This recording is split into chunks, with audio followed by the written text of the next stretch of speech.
Hechos capítulo 9, y hoy vamos a leer versículos del 1 al 9 únicamente. Amén. ¿Estamos todos listos? Muy bien. Dice así, versículo 1 en adelante del capítulo 9. Ahora, ¿quién fue el que redactó el libro de los Hechos? Lucas, el médico Lucas. Muy bien. Él, inspirado por el Espíritu Santo, ¿verdad? Él está recopilando los datos y nos entrega estas cartas.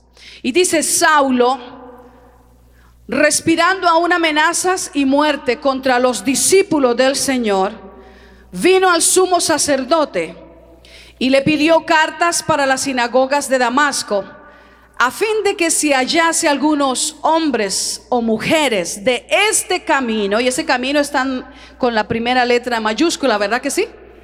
Quiere decir que se refiere a una persona, un nombre propio, a Jesús, ¿verdad que sí? De este camino, los trajese presos a Jerusalén. Mas yendo por el camino, aconteció que al llegar cerca de Damasco, repentinamente le rodeó un resplandor de luz del cielo. Y cayendo en tierra, oyó una voz que le decía: Saulo. A ver, ¿quién tendrá una voz bien gruesa aquí? ¿Cuál de los varones? ¿Quién? Ay, hermano Alberto. Hermano Alberto, de pronto vamos a intentar aquí una ilustración rapidita. Venga rapidito, aquí en el micrófono. Trate de taparse así, diga: Saulo, Saulo, ¿por qué me persigues? Saulo, Saulo, ¿por qué me persigues? ¡Wow! Casi nos truenan las bocinas, hermano. Sí, porque a veces leemos los versículos y decimos, y la voz dijo: Saulo, Saulo, ¿por qué me persigues? Y usted tiene que meterse a desmenuzar esos versículos para darse cuenta que no fue esa voz. Es más, fue tan poderoso que prácticamente fue como un trueno. Versículo 5. Él dijo: ¿quién eres, Señor?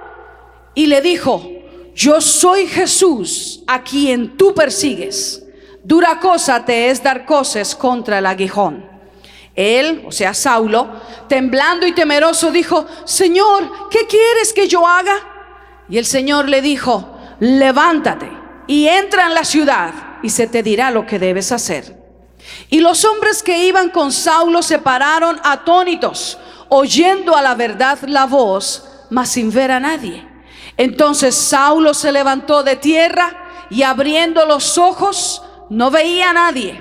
Así que llevándole por la mano, le metieron a Damasco, donde estuvo 3 días sin ver, y no comió ni bebió. Wow. Hoy vamos a parar ahí. Amén. El capítulo 7 termina con el martirio de Esteban. ¿Recordamos? ¿Verdad? El capítulo 7 termina con el martirio de Esteban. Y el capítulo 8 de los Hechos comienza exactamente con la misma nota, con el mismo tema. ¿Cuál tema? El tema del martirio de Esteban. Así es como comienza el capítulo 8. ¿Cuántos recuerdan eso? Es más, el capítulo 8 agrega que los discípulos de esta fe cristiana, llamados del camino, fueron todos esparcidos por todas las tierras de alrededor, dándose así cumplimiento a la palabra de Jesús en capítulo 1, versículo 8 de Hechos, donde dijo: pero recibiréis poder cuando haya venido sobre vosotros el Espíritu Santo, y me seréis testigos. Qué tremendo, ¿verdad? Hay quienes a veces piensan que para ser testigos tienen que irse primero a la escuela bíblica, tienen que irse primero a tomar unos cuantos seminarios, y pasan los meses y los años en la iglesia y nunca tan siquiera pueden hablar de Jesús al vecino ni a un familiar, porque es que yo no estoy preparado, hermana, es que yo no he estudiado, es que a mí no me han capacitado. ¿Y sabe lo que vino a desatar ese cumplimiento de la palabra de Jesús sobre ellos? La persecución. ¿Verdad que sí? La persecución.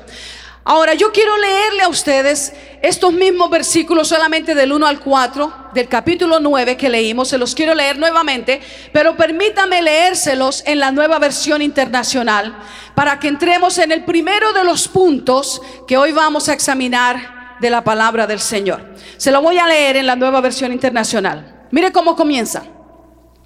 Mientras tanto, diga conmigo, mientras tanto, Saulo, respirando aún amenazas de muerte contra los discípulos del Señor, se presentó al sumo sacerdote y le pidió cartas de extradición para las sinagogas de Damasco. Tenía la intención de encontrar y llevarse presos a Jerusalén a todos los que pertenecieran al camino, fueran hombres o mujeres. En esos detalles vamos a reflexionar después, mucho más adelante, porque esto es importante. Que no hubo ese miramiento de género. Tremendo.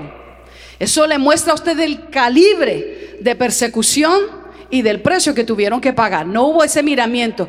Usted se ha dado cuenta, yo creo que aún hasta el día de hoy en muchas de las sociedades se hace cierto miramiento para cuando hay mujeres y niños, ¿verdad que sí?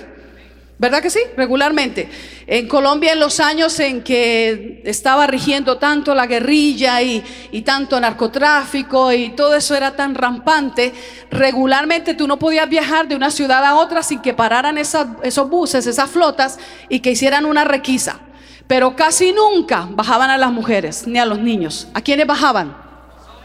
Y póngase ya contra la flota, ¿verdad? Algo así. O en la pared, en el muro, y levante las manos, y los requisaban por todo lado. Pero siempre se ha tenido cierto miramiento, ciertas concesiones con las mujeres, porque somos nosotros en realidad un vaso frágil, ¿verdad que sí? Ya no se diga los niños o los ancianos, ¿verdad que sí? Aunque hay ancianos que entre más ancianos más fregados a veces, ¿no? Pero bueno, no me desvíen del tema, hermanos, no me desvíen del tema. Pero amados hermanos, esto que nos describe de la determinación de Saulo, eso nos muestra el calibre de él, y en eso vamos a reflexionar un par de cultos más adelante. Versículo 3: en el viaje sucedió que al acercarse a Damasco, una luz del cielo relampagueó de repente a su alrededor. Él cayó al suelo y oyó una voz que le decía: Saulo, Saulo, ¿por qué me persigues? Muy bien, el primer punto es este: mientras tanto. Mientras tanto. Esta expresión gramatical es lo que nosotros llamamos una conjunción. Amén. Es una conjunción. Como conjunción, esta expresión se utiliza para ligar, para unir oraciones o para unir párrafos, y al unirlos deja establecido que están relacionados o están sujetos o condicionados el uno al otro. Y esta clase de gramática se la doy gratis. Amén. Ok. Mientras tanto. Le voy a pedir que diga conmigo eso. Mientras tanto. Me fascina, amados hermanos, la precisión con que el Espíritu Santo guió a sus santos hombres para seleccionar los vocablos, los verbos, el término, la palabra perfecta. Y le voy a decir lo que en estos días he aprendido. Entre el capítulo 7 y 8 se menciona 3 veces a Saulo. ¿Cuántas veces se menciona? Entre el capítulo 7 y 8 se menciona 3 veces.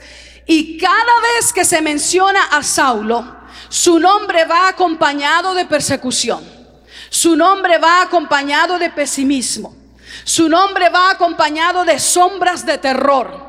Es como si su nombre fuera sinónimo de malas noticias. Saulo es mencionado y con su nombre se interpreta arrastrar a los cristianos, tanto a hombres como a mujeres, sin ningún miramiento, sin ningún reparo. Saulo es mencionado y con su nombre se interpreta azotar a los cristianos, tanto hombres como mujeres. Saulo es mencionado y es sinónimo de llevar a los cristianos a la cárcel y hasta matarlos, únicamente por causa de su fe. Ya vamos a llegar. No cabe duda del por qué el nombre de Saulo era terrible y hacía temblar a muchos, ¿verdad? Hace alrededor de 27, 28 años nosotros estábamos trabajando con nuestro padre allí en el área del este de Texas, fundando y plantando iglesias en ciudades como Longview, Mount Pleasant, Kilgore. Fueron algunos de los 3 lugares donde colaboramos plantando iglesias. ¿Y sabe qué hacía que todos los latinos, aunque en aquel entonces allí más que todo eran mexicanos, todos se escondieran, corrieran, desaparecieran y a veces la iglesia se vaciara, se desocupara? Inmigración.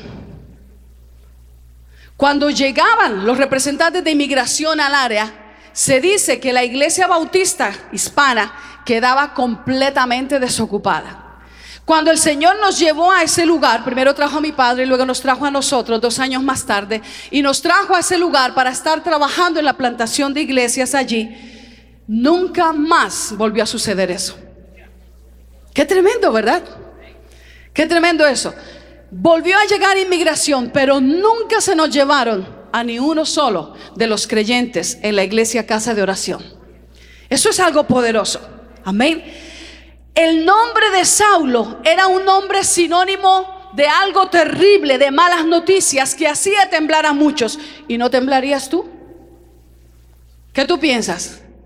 Hoy, mire, hoy es bonito ser cristiano. ¿Cuántos le dan la gloria a Dios? Mire, aquí especialmente, aquí es tan bonito, y en otros países donde ya el evangelio ha llegado aún a las esferas del gobierno y todo eso, se nota la diferencia, y gracias a Dios por ello, ¿verdad que sí? Pero es bonito porque a veces hasta uno puede expedir una carta en favor de un creyente y esa carta le ayuda para algunas cosas. Qué bonito ser cristiano. ¿Cuántos le dan la gloria a Dios? Hay países donde no tiene nada de bonito ser cristiano. Y en esta época que estamos leyendo de lo que está ocurriendo en el capítulo 9 de Hechos, definitivamente ser cristiano era como firmar la pena capital. Amados hermanos, con todo y eso, para mí hay algo fascinante que me ha ministrado mucho en estos días. Y eso es cómo el Espíritu Santo dirige a Lucas, al escritor de los Hechos, para que se enfoque. Diga conmigo, enfoque. ¿Usted sabe lo que eso quiere decir? Ahorita mismo muchas cosas pueden surgir o pasar. Usted no pierda su enfoque. Amén. No se deje quitar su enfoque. Usted manténgase. Bueno, los que me están viendo por el internet, usted manténgase enfocado en la pantalla. Manténgase enfocado, ¿verdad? Manténgase enfocado. Mire que el Espíritu Santo guía a Lucas para que se enfoque al narrar el capítulo 8, no en lo terrible de Saulo, no en lo pésimo, no en lo trágico, en la ruina que trae el nombre de Saulo para los cristianos, de cierta manera hablando, sino que lo guía para que se enfoque en lo grande, en lo bueno, en lo majestuoso, en lo maravilloso que está aconteciendo con un sencillo diácono que se determinó que Dios lo podía utilizar como él quisiera, ese diácono llamado Felipe. Porque terminamos el capítulo 8, ¿verdad? ¿Y se acuerda el recorrido tan maravilloso de Felipe? Amados hermanos, esa es una lección grande que el Espíritu Santo, entiendo yo, que nos quiere dar. Y de ahí el uso de esa conjunción. ¿Cuál es la conjunción? Mientras tanto. Amada iglesia, permítame posiblemente ser un poco más clara en lo que les quiero decir. Todos los milagros que hay en el capítulo 8, porque hay varios, todas las conversiones que nos habla de multitudes que prestaban atención a la predicación de Felipe. Prácticamente la región de Samaria se paralizó, se detuvo para escuchar la predicación del evangelio.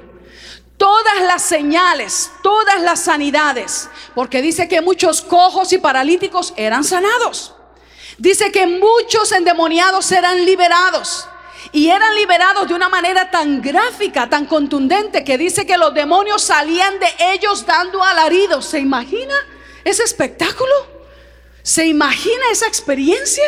salían gritando alaridos. Todo eso está pasando allí en Samaria a través de un hombre que se deja usar llamado Felipe.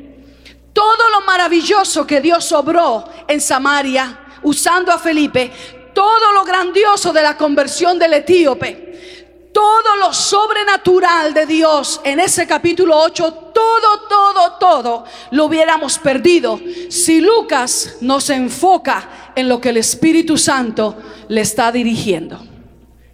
Y esto es para nosotros. ¿Qué le estoy diciendo con esto?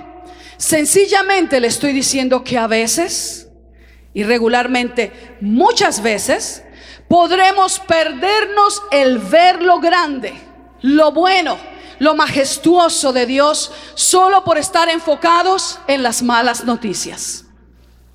Ese es el primero de los consejos prácticos. ¿Están caminando conmigo? Sí. Por supuesto que Saulo era una noticia que había que prestarle atención, ¿verdad? Tratar de, como decimos, de salvar el pellejo lo más que se pudiera, ¿verdad? Y ya cuando toca, y como les tocó, pues aunque no hubiera llegado a 80 años, hermano, ahí les tocaba parejo. Claro que había que prestar atención a esa noticia de Saulo. La noticia de Saulo ocupaba lo que nosotros conocemos como la primera plana en las revistas y en los periódicos, pero el Espíritu Santo le da el giro correcto a la pluma de Lucas para que en ningún momento las malas noticias opaquen las buenas nuevas del Evangelio, ni mucho menos opaquen la gloria de Dios que se está manifestando allí en Samaria, y para que realce que solo Dios es digno de toda alabanza.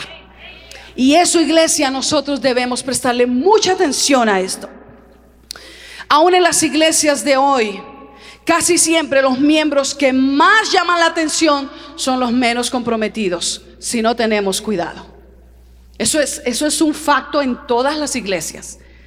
En las escuelas, esta servidora fue maestra también de la escuela privada. En las escuelas regularmente los alumnos más desobedientes, más problemáticos, son los que se llevan toda la atención. Y está uno luchando como maestra, bregando a ver cómo puede enseñar en medio de ese desafío de la indisciplina de ciertos niños. Qué tremendo, ¿verdad? Aún en las familias, ¿dicen amén?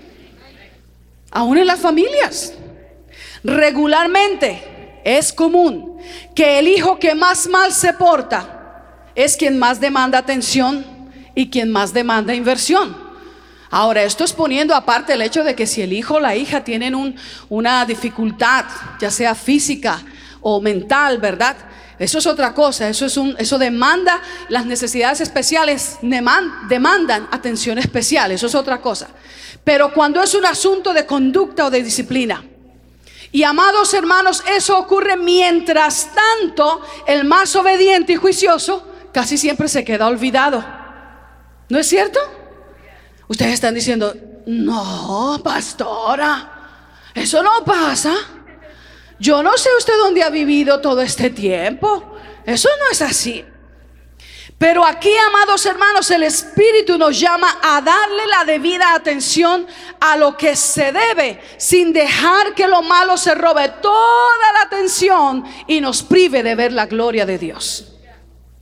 Si esta no es una disciplina suya hasta ahora, a partir de hoy tenemos que adoptar esta disciplina para nuestra vida. ¿Cuál disciplina? ¿Cuál consejo? Que ninguna mala noticia dominará tanto nuestra conversación, ninguna mala noticia dominará tanto nuestra mente, de modo que nos robe de ver lo hermoso de Dios y de disfrutar, y mucho menos que nos robe de poseer lo que Dios tiene para nosotros. Amén. Eso tenemos que adoptarlo en nuestra vida, echar mano de ese consejo, de esa disciplina libertadora. Y yo quisiera en este día aprovechar este momento para decirle, hay cosas que afectan mucho las relaciones conyugales y las relaciones familiares. ¿Y sabe qué es? Que casi siempre nosotros somos muy buenos para maximizar en las malas noticias, en los errores, en las fallas. Y cada día, pero que ya no me perdonaste, Hani. Sí, yo te perdoné, pero no me has podido olvidar. Es que te veo y me lo recuerdas. Es que apenas amanece y me lo revives. Es que no, yo ni en eso estaba pensando. Y maximizamos tanto en lo negativo, en lo flaco, en lo errado, en lo equivocado, en el error, a veces hasta en las ofensas. Y decimos y aseguramos que yo ya te perdoné. ¿Cómo tú crees que yo voy a perder el cielo por esa bobada? Pero lo mira uno como: espérate, que solo estoy esperando una oportunidad para sacarme el clavo. Y amados hermanos, eso afecta muchísimo. Nos oprime, nos priva de libertad. Yo quiero darle las gracias a Dios por la osadía que tuvo ayer una de nuestras hermanas, de pasar siendo tocada, compungida por el Espíritu Santo, y aún públicamente pedirle perdón a su esposo. Ella no lo tenía que haber hecho públicamente. Si cualquier cosa que hubiera pasado, pasó en el entorno familiar e íntimo de ellos. Pero Dios la llevó a hacerlo de esa manera. ¿Qué perdió? Nada, el que perdió fue el diablo. El Señor se glorificó, y le aseguro que eso abre la puerta de sanidad y restauración para las relaciones familiares. Sabe, hermanos, a veces las parejas se pierden de los momentos más lindos y los recuerdos más gloriosos, porque la nota negra que surgió algún día viene todo el tiempo a opacar. Y todo el tiempo se está hablando de eso. Es que yo no me olvido. Y es que no puedo, es que trato, pero esta viejita no la puedo ni tragar. Porque vieras, hace 58 años lo que hizo y lo que dijo de mí. Ni yo había nacido y ya estaba hablando mal de mí. Porque ahora que me acuerdo, yo no había nacido, mi hermana Ana tampoco. Y hermanos, eso es tremendo. Estoy hablando algo que sucede. Amados hermanos, los padres en sus disciplinas correctivas para sus hijos, no es saludable que una vez tú lo has corregido, estés todos los días martillándole con lo mismo. El tema hay que hablarlo cuantas veces se tenga que hablar, para terapia, para sacarlo, para sanidad. Pero en el momento mismo en que el tema se nos vuelve un tema morboso y nos roba, nos priva de ver lo que Dios está haciendo o lo que Dios nos quiere entregar, ahí hay que cortar el tema. ¿Están conmigo? Esto es para todos nosotros. Empleados que no perdonan alguna falla en su jefe o en sus colegas.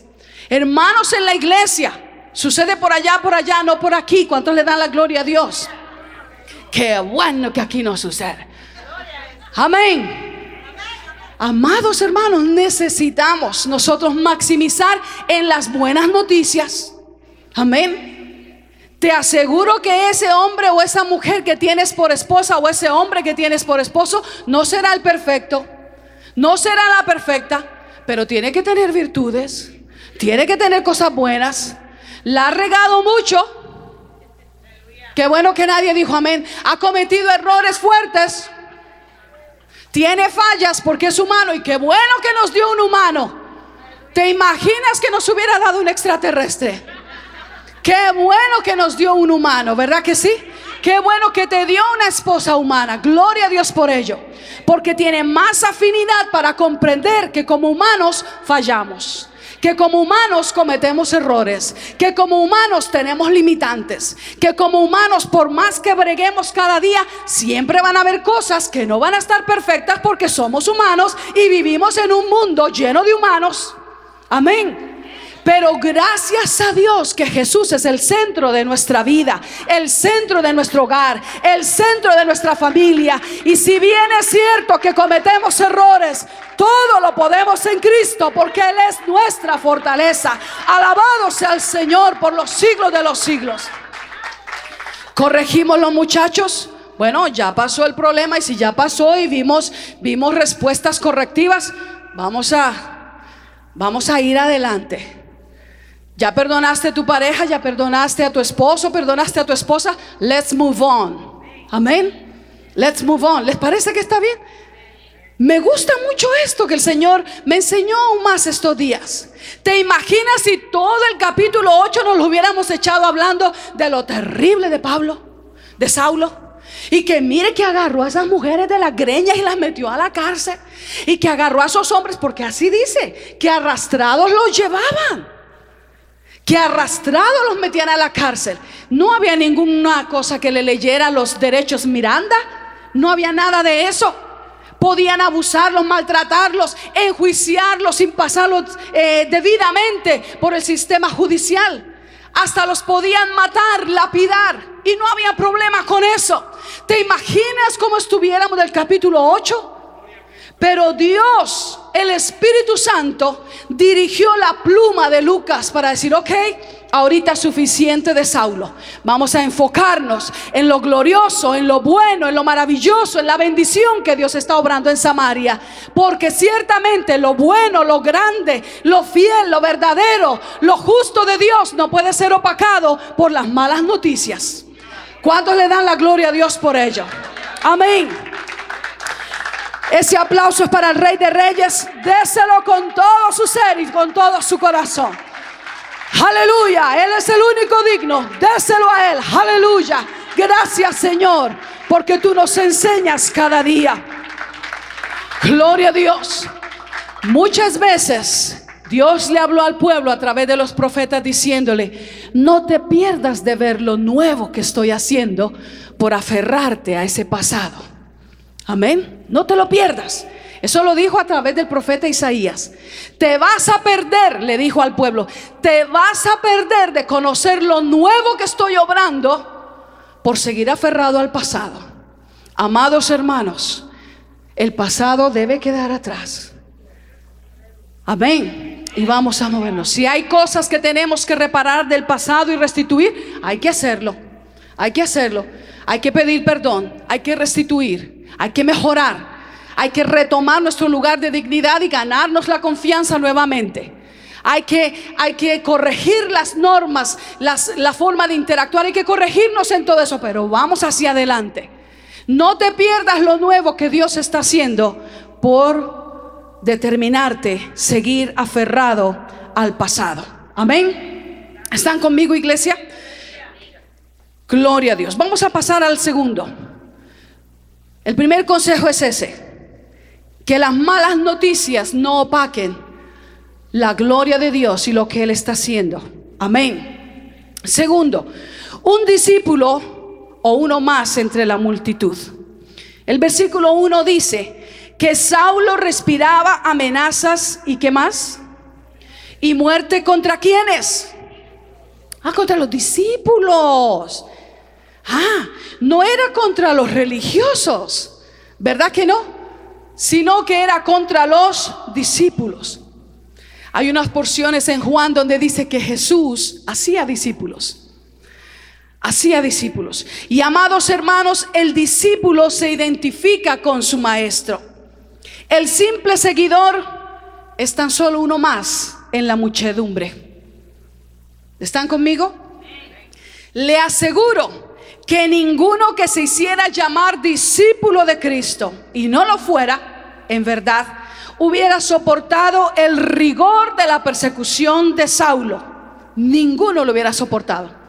Se requería que fuera discípulo para pasar por ese rigor. Amén. Y esto es algo muy importante para nosotros. Saulo no persiguió a la multitud. ¿A cuántos alimentó Jesús en un día? Más de 5,000, porque eran solo 5,000 varones, sin contar las mujeres ni los niños. O sea que eso eran, digamos, unos 10,000, 15,000, ¿verdad?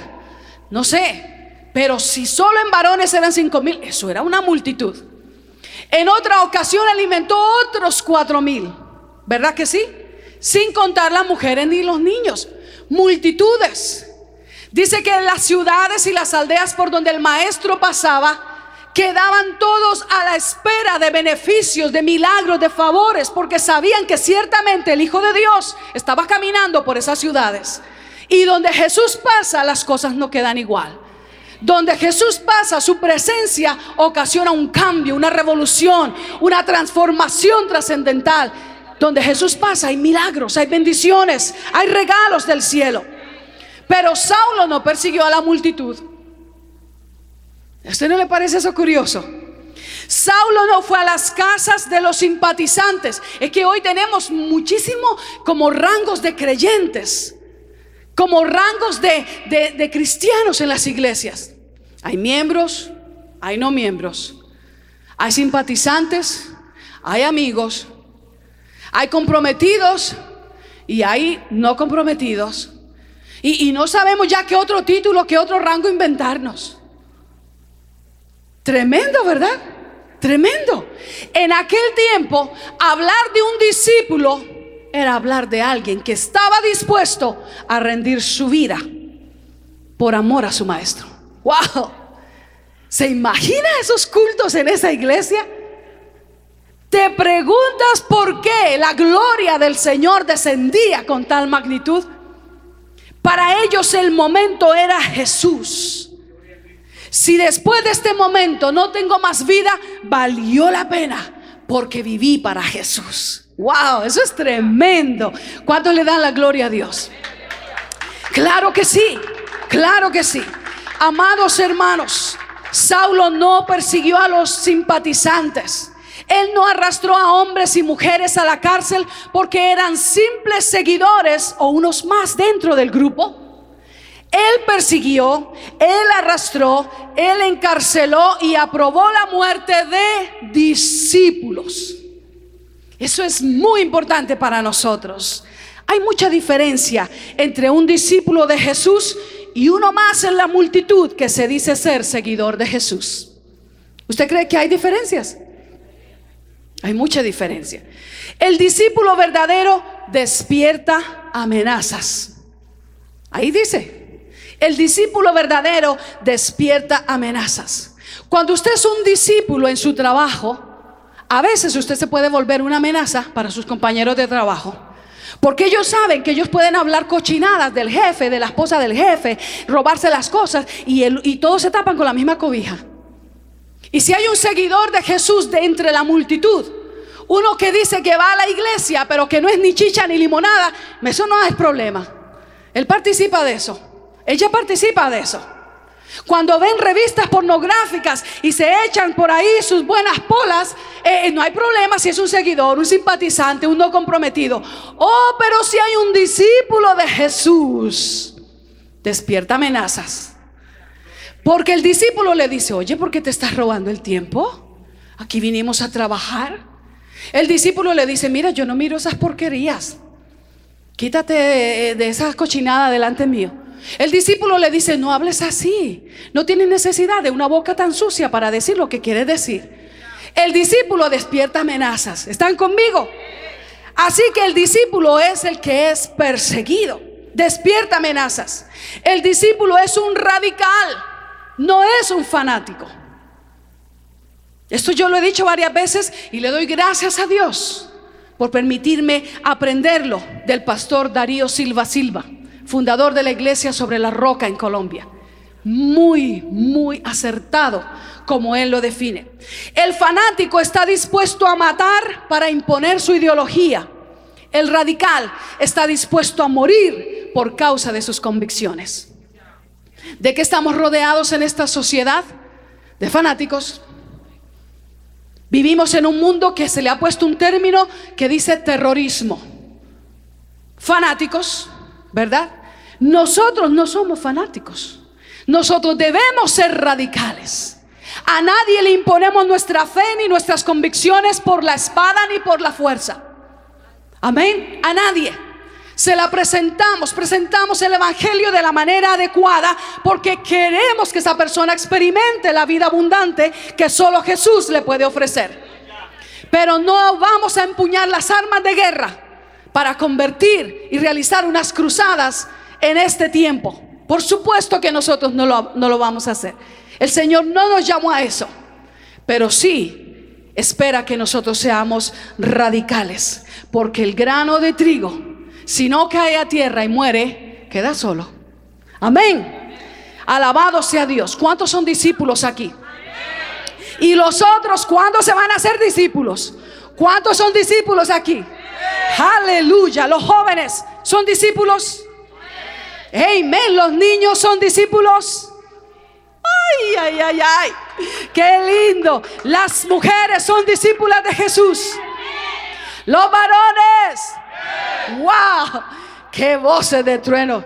Sí, Señor. Amados hermanos, el discípulo es un recordatorio constante de su maestro. Es un icon, que dicen en inglés, un icon. ¿Usted ha visto cuántos tienen computadora? Y cada una de esas figuritas en la computadora es un icon. Eso quiere decir que eso representa algo. Y lo que representa es fiel. Representa fielmente lo que va a hacer. Usted ve ahí el emblema de una M de Microsoft. Usted ve el emblema de Word, del programa Word, ¿verdad? Quiere decir que cuando usted haga clic ahí, le va a responder de acuerdo al programa Word. El discípulo es un icon de su maestro. Tremendo, ¿verdad que sí? ¿No le parece tremendo eso? El discípulo es portador del olor de su maestro. Eso lo dice Pablo en Corintios más adelante. Dice que nosotros somos los que esparcimos el olor del conocimiento de Cristo. Quiere decir que cuando la gente ve a Eduardo, sí, dice, él es Eduardo, sí, me acuerdo de él, pero él le recuerda la vida de Jesús. Donde la gente ve a Blanca, ve a Jesús en ella. Donde ve a Lelis, ve a Jesús en él. Y qué maravilloso testimonio el que el Señor nos permitió escuchar ayer de parte de nuestro hermano Lelis. Que el Señor los siga bendiciendo. Donde la gente ve a Wendy, ya no solo ve a Wendy, ve a Jesús en Wendy. Porque el discípulo es un recordatorio constante de su maestro. Esparce el olor del conocimiento de Jesús. El seguidor promedio es uno más en la multitud. No se distingue, ¿verdad? Me gustó esa ilustración que utilizaste. ¿Cómo fue que dijiste? Seamos nosotros como ese limón amarillo en medio de puros limones verdes. Qué bonito. Yo tengo que tener figuras. Yo tengo una memoria fotográfica, es lo que llaman. Entonces yo me imaginé, una cantidad de bultos de limones verdes, muchos limones verdes y uno amarillo ahí. Te aseguro que aunque sean cientos de limones verdes, el amarillo se distingue. Y eso, hermanos, eso es un discípulo. El seguidor promedio es tan solo uno más en la multitud. No se distingue, no se identifica. Se vuelve camaleón, cambiando de color según es necesario, para no exponerse. No incomoda a nadie. Actúa por conveniencia. Un día adora a Dios para que Dios le conceda un milagro, para que Dios obre algo en favor de él. Otro día puede ser uno de aquellos en la multitud que gritaba: crucifícale, crucifícale, aún habiendo recibido pan de la mano del Señor Jesús. Ese es el seguidor promedio. Que el Señor nos ayude, nos siga empoderando, nos siga habilitando, porque nosotros somos discípulos. El seguidor promedio dice amarlo todo, pero no está dispuesto a que algo le cueste tanto que tenga que incomodarse. Señor, yo te amo y te amo, y voy a congregarme los días que haga sol. Eso sí, tendré que tomar unos 3 mesecitos para irme de vacaciones. Tendré que tomarme unas cuantas semanas para ir a broncearme. Pero yo te amo. El día que hace frío, el día que llueve, el día que cae un poquitito de nieve, ese día, Señor, yo te amo. Tú sabes que yo te amo. Tú sabes que yo te amo, pero no te amo tanto como para incomodarme. Eso pasa, ¿verdad que sí? Yo bendigo a Dios por la gente que el Señor nos está dando. Los varones, estoy muy orgullosa de ustedes, muy orgullosa. Oro por ustedes cada día. Cada día perfilo más el calibre que el Señor está formando en nosotros. Y cada día, viendo a los varones en su mayoría, a los jóvenes, a los niños, a las hermanas, cada día digo, estamos más cerca, más cerca, más cerca. Estoy que no me aguanto. El día que se abran los cielos serán como cataratas, para que la gloria de Dios descienda de una manera especial y sin igual sobre la iglesia. Ese día será un día histórico. Alabado sea el nombre del Señor. Alabado sea el nombre del Señor, porque está perfilando en Vida Abundante hombres y mujeres discípulos del camino. Discípulos, no solamente seguidores, sino discípulos. El seguidor promedio no ama tanto hasta incomodarse, mucho menos va a rendirse del todo en el altar del Señor. José fue discípulo en tierra extraña. ¿Se acuerdan que leímos y estudiamos de José? También Moisés, Abraham, Daniel también fue discípulo. Esther fue discípula. ¿Qué quiere decir eso? Que estaban dispuestos a dar su vida por causa de su fe en Dios. Josué y Caleb fueron discípulos. Y hubo 3 jóvenes allí en Antigua Babilonia que frente a la amenaza de morir en el horno de fuego que Nabucodonosor preparó para ellos, si no le adoraban a él en lugar de adorar al Dios de los hebreos, estos 3 jóvenes declararon: nuestro Dios nos librará de este horno, pero sepa, oh rey Nabucodonosor, que si aún nuestro Dios decidiera no librarnos del horno de fuego, todavía le vamos a adorar, le vamos a servir, le vamos a seguir. No importa, porque somos discípulos de nuestro Dios. No importa si Él escoge no librarnos de ese horno de fuego. Esos son discípulos. Aleluya, gloria a Dios. Esos son discípulos. Discípulos que no cambian la gloria de Dios por la de este mundo. Qué triste. Qué triste, tantas noticias que escuchamos tan funestas en los últimos tiempos, ¿no? Personas que crecieron con sus talentos en la iglesia cristiana evangélica. Ay, eso es tremendo. Elvis Presley, Whitney Houston. Sí.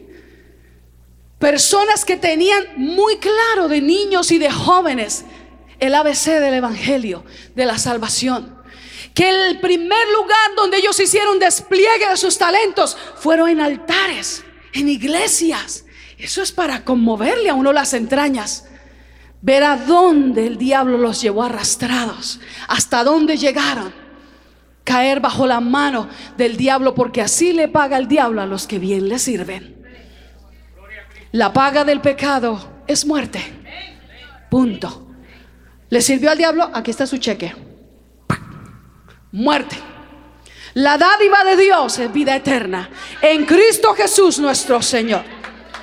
Los discípulos no cambian la gloria de Dios por la de este mundo, ni su comunión por la de ninguna otra relación. Son fieles a pesar de todo y de todos. ¿Cuántos somos discípulos en este día? Y amados hermanos, ¿por qué hago este énfasis de los discípulos? Porque el Señor va delante de nosotros y también nos va cubriendo como retaguardia. Él dirige, Él guía, pero Él también nos protege y nos defiende. Fíjese que los versículos 4 y 5, cuando el Señor confrontó a Saulo, no le dijo: ¿qué te traes contra mis discípulos? ¿Qué te traes contra mi iglesia? ¿Qué te traes contra mis creyentes y contra mis cristianos? El Señor no le dijo así. El Señor le dijo: Saulo, ¿por qué me persigues? Eso es poderoso. Para mí, hermano, mire, no importa a veces los desafíos que uno tenga que enfrentar. Y más siendo mujer, ¿verdad? Y más, pues a veces también el hecho de ser soltera también es un factor que abre en ciertos campos vulnerabilidad. Sí, porque hay lugares que se vuelven un mayor reto para uno alcanzar. Y hay personas que se vuelven un mayor reto para uno llegar a ellos con la predicación del evangelio. Pero qué bueno es saber que el Señor Jesús nos ofrece esta indescriptible seguridad, que Él es protección para sus discípulos. Para sus discípulos. Quien persigue y se mete contra sus discípulos, se mete contra el mismo Señor Jesucristo. Él es escudo nuestro. Y Él pelea por sus discípulos, no por sus seguidores promedios sin identidad dentro de la multitud. Él pelea por sus discípulos. Y Él detiene a este hombre temible y le dice: ¿por qué me persigues? Iglesia, tú debes andar confiado donde el Señor te envía a predicar, donde el Señor te envía a compartir. Tú puedes moverte, no importa si eres joven, eres una chica, eres un niño, un varón que te encuentras solo en momentos de pronto apremiantes. No importa que seas mujer, tú puedes moverte con seguridad para ir y compartir las buenas nuevas del Señor, porque el Señor Jesús es tu protección. Él es tu escudo, Él es tu estandarte, Él es tu defensa, Él es tu coraza. Tú puedes hacerlo con autoridad, porque el Señor es tu retaguardia. Muy bien, ya van dos. Enfócate en lo que Dios es y en lo que Dios está haciendo, y no en las malas noticias. Segundo, sea un discípulo y no tan solo uno más de entre los seguidores promedio. Y por último, reconoce su autoridad. Amén. Por defender a sus discípulos y ser glorificado, causando objetivos eternos, el Señor obra lo sobrenatural. Y este cuadro que hemos leído está lleno de detalles de acontecimientos sobrenatural. El relato de la conversión de Saulo es un cuadro totalmente sobrenatural. Diga conmigo, sobrenatural. A ver, dale una miradita que está allá a la par tuya y dile, sobrenatural. Muy bien, muy bien. Ahí la persona dice, sí, ya sé, déjame dormir vos. Sobrenatural, amén, sobrenatural. Ese relato está lleno de detalles que marcan un aspecto sobrenatural. Para ir cerrando, solo vamos a mencionar que a tan imponente hombre de autoridad como lo era Saulo, el Señor lo tira a tierra para mostrarle quién tiene mayor autoridad que él. Saulo tenía autoridad y era un hombre de autoridad en todos los aspectos. Hay personas que no se atreven a hablarle a nadie de Jesús, ni a compartir de las buenas nuevas, porque ellos no tienen autoridad moral para hacerlo. Y eso es así. Hay quienes no pueden corregir a nadie porque ellos no tienen autoridad moral para hacerlo. Amén. Y eso es así, porque el diablo les tiene ganando una y otra batalla. Entonces, ¿qué? El diablo viene y los deja calladitos. No, ahí estoy orando, hermana, estoy orando. El Señor me dará la victoria. No es solo de orar, es de obrar. Comienza a cambiar tu estilo de vida para que tengas autoridad de parte de Dios para hablar lo que tú tienes que hablar. Amén. Y mire, Saulo tenía autoridad en todos los aspectos. De fariseo, de fariseos.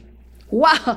Quiere decir que si el fariseo ayunaba una vez a la semana, Saulo ayunaba más. Si el fariseo diezmaba una porción generosa, Saulo daba más, porque él lo dice más adelante en Filipenses. Él dice, yo he vivido una vida irreprochable en cuanto a la ley. Soy sin tacha en cuanto a la ley. ¿Cuántos pueden decir eso? Empiece a decir y saca motores y vehículos, el historial de los tickets, los problemas de la corte. No, aquí no hay de eso, ¿verdad que no? Ah, bueno. Pero amados, que Saulo diga eso, ¿a usted no le parece eso tremendo? Que diga, nadie tiene de qué señalarme, porque he vivido la ley a la altura. Wow. O sea que era un hombre en todos los aspectos con autoridad y de autoridad. Además de eso, portaba el sello de respaldo de la autoridad de su tiempo, que era el sumo sacerdote. Él llevaba esas cartas para extraditar a creyentes de otras regiones y traerlos a la cárcel allí en Jerusalén. Y sabe, amados hermanos, el Señor lo tira a tierra para enseñarle quién tiene toda potestad. Eso es glorioso. Mientras más meditaba en los detalles de la conversión de Saulo, más me parece que este cuadro que nos relata aquí se asemeja a un cuadro como cuando ocurre un relámpago en la tierra. ¿Cuántos de verdad de los que están aquí en algún momento han experimentado estar en un bosque, en parte a la intemperie, rodeados de árboles muy altos, por otro lado agua, un lago, ningún lugar donde escapar, donde refugiarse, y caen rayos al agua y empieza a relampaguear y se oyen truenos? ¿Habrá alguien aquí? ¿Tú? ¿Quién más? ¿Tú? A mí me ha pasado una vez. ¿Tú también? ¿Cuántas mal? De verdad. Sí les creo.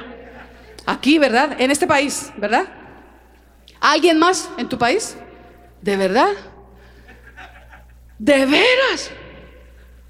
Wow, no es muy común. Ahora déjeme preguntarle, ¿qué hizo cuando eso estaba aconteciendo? ¡Ay, qué chévere! ¡Ay, acaba de caer un rayo allá! Yo lo vi, tal vez no fue ni ahí que cayó, pero por los destellos del rayo uno lo ve tan cerca, tan cerca. ¡Ay, yo me voy a poner el traje de baño y me tiro allá ahorita! ¡Qué chévere, vamos a hacer fiesta! ¿Qué es lo que se experimenta? Temor, miedo. Sale uno corriendo a protegerse, a refugiarse. Me pasó una vez. Y hermano, después de que me pasó, terrible esa experiencia. Después de que me pasó, ¿sabe? Allí donde yo logré refugiarme, yo iba sola, ahí por el trail donde regularmente corría. Y empezó a relampaguear. Y cuando veo, y eso, usted sabe cuando eso suena como que se están chocando estrellas, ¿verdad?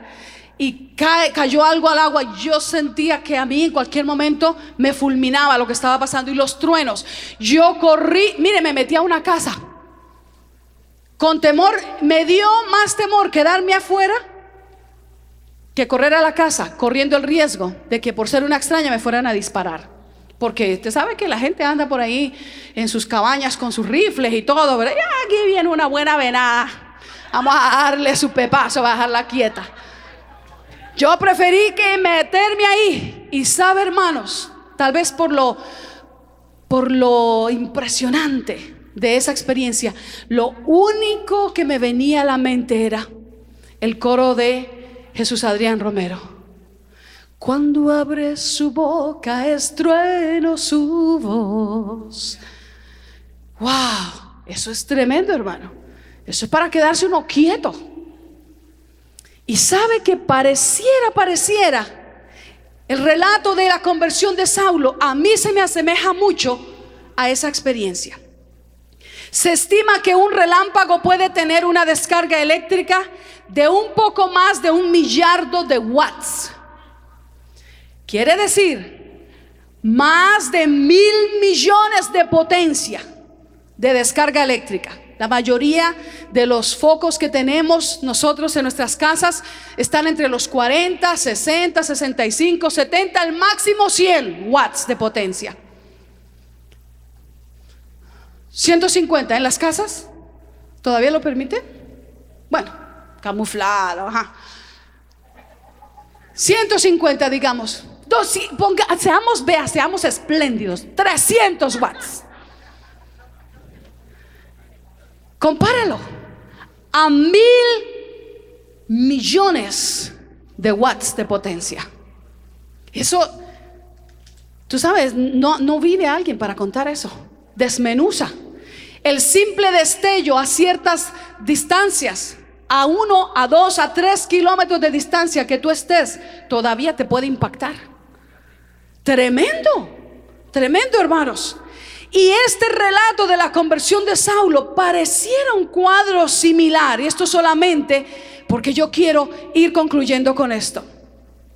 Como la luz corre a mayor velocidad que el sonido, eso es lo que nos ayuda a entender por qué primero vemos el rayo o el relámpago y luego escuchamos el trueno.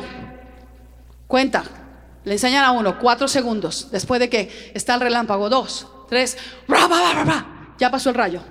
Hace 4 segundos por lo menos que ocurrió el rayo y el relámpago. Y amados hermanos, la Biblia dice que Saulo cayó a tierra. Oyó una voz que distinguió que era de potestad y de autoridad. Sus acompañantes oyeron la voz y Saulo, temblando y temeroso, se levanta para obedecer a esa voz y se da cuenta que el resplandor lo dejó ciego.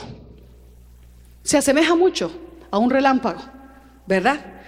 Al Señor, hermanos, se le describe que cuando abre su boca, su voz es como estruendo de muchas aguas, como un trueno. Wow, vale la pena creer en Él, confiar en Él, adorarle a Él, seguirle a Él, amarlo a Él. Usted no está solo. ¿Quién es su retaguardia? No es cualquier diosito. Y hermanos, déjeme corregirle, especialmente a los hermanos que vienen de ciertas zonas en Centroamérica. Quítese de sus labios llamar al Dios de la Biblia Diosito. Un diosito a mí me hace los favores. A un diosito me toca cargarlo, me toca ayudarlo, porque es un diosito. Pero el Dios de la Biblia es Dios, no es un diosito. Quítese eso de su lengua, quíteselo de su boca. Eso no le hace bien. Eso le ayuda a usted todo el tiempo a ver la vida cristiana por un lente, una perspectiva diminutiva. Todo el tiempo: Diosito, dame el pancito para este día. Ayúdame por favorcito con tu manita. Te lo pido por favorcito, Diosito. Mira mi hijito, mira mi papito. ¿A dónde va a llegar con ese evangelio? Sí, hermanos, sí. Tenga cuidado. Usted no puede reducir al Dios que hizo los cielos y la tierra, que cuando abre su boca es como un trueno. Usted no le puede decir Diosito. No le diga Diosito. Él es Dios. Aleluya. Gloria a su nombre para siempre. Él es Dios. Dios por los siglos de los siglos. Aleluya. Mire, si él hubiera sido ese Diosito, Saulo le dice, Saulo le habla bien machote. Pero Saulo estaba temblando. Hermanos, el Dios de la Biblia, cuando abre su boca, es trueno su voz. Aleluya. Y quiero terminar con esto. Si por voluntad propia alguien no aprende a rendirse, no aprende a humillarse ante Dios, a postrarse ante su majestad, Él tiene todo el poder para causar que conozca su autoridad. Y tirado a tierra, desde el suelo, doblado, ciego, experimentando solo un destello lejano del efecto de un relámpago y un trueno que te llama por nombre, cualquiera entiende quién es Jesús. Cierre sus ojos ahí donde está. Aleluya.